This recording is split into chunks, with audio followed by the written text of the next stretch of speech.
पुण्यामधल्या कल्याणी नगर rash driving प्रकरणामधल्या अल्पवयीन मुलाचा जामीन अखेर बाल न्याय मंडळानं रद्द केलेला आहे। बाल न्याय मंडळामध्ये आज 8 तासांहून अधिक काळ सुनावणी झाली आणि या मुलाची आता 5 जून पर्यंत बाल सुधारगृहामध्ये रवानगी होणार आहे।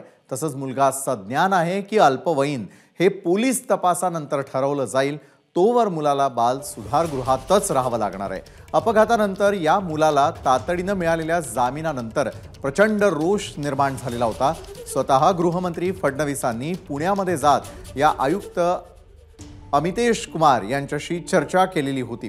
मुलगा 17 वर्ष 8 महिन्यांचा असल्यामुळे निर्भया प्रकरणानंतरच्या सुधारित ऑर्डरनुसार आरोपी अल्पवयीन असल्यास त्याला काही प्रकरणामध्ये सज्ञान आरोपीनुसार कारवाई करता येते का, हा मुद्दा देखील पोलिसांनी कोर्टात मांडलाय। तसंच पोलिसांनी अल्पवयीन मुलावर वाहन कायद्याच्या कलम 185 अंतर्गत नव्यानं गुन्हा दाखल केला आणि त्याला पुन्हा कोर्टात हजर केलं।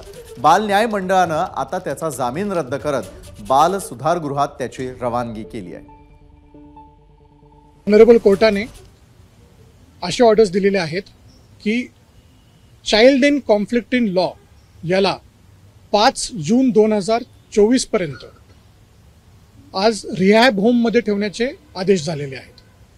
हे जे रिहॅबिलिटेशन होम आहे हे ज्युव्हेनाइल जस्टिस ॲक्ट प्रमाणे काही गाईडलाईन्स आहेत सुप्रीम कोर्ट आणि हायकोर्टच्या, त्या ॲक्ट प्रमाणे हे आज त्यांचं डिटेन्शन झालेलं आहे। 30 दिवसांच्या आत पोलीस इन्व्हेस्टिगेटिंग एजन्सीजला चार्जशीट फाईल करावी लागते।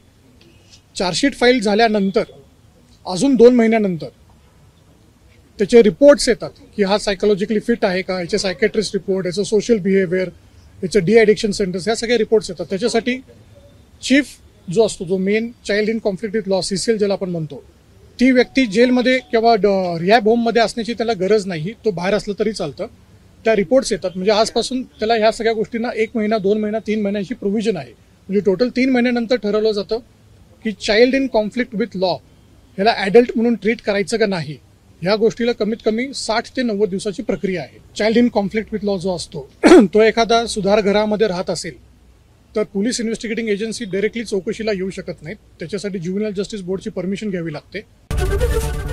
ABP माझा, उघडा डोळे बघा नीट।